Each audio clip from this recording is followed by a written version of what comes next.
Hello, good morning. Merly Gorospe, Paramparis. Isa pong dual citizen dito sa Europe. Noong pong September 2, 2023, after ng work ko, hindi ko po inaasahan na matapilok ako. Akala ko simpleng tapilok po ang nangyari sa akin. Nung pala hindi po.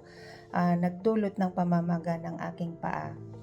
At ayun nga po, nagpunta po ako sa emergency clinic at para ipakita yung paa ko. Sinabi po ng doktor na kailangan ipahinga ko at inutusan po akong magpa-x-ray.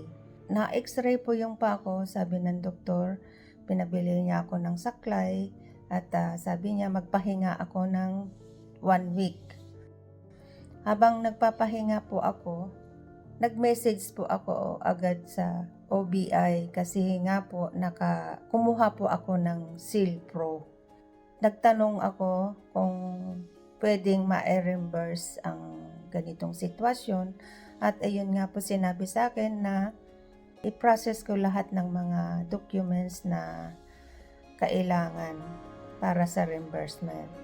At ayun nga po, napakabilis kasi 2 weeks lang ka-response nila sa akin at nagpapasalamat po ako sa OBI kasi ang bilis po ng pagkakuha ko ng reimbursement at talagang nandyan po kayo na maasahan sa mga ganitong sitwasyon na hindi natin alam kung kailan, kung saan tayo maaksidente. Maraming salamat po.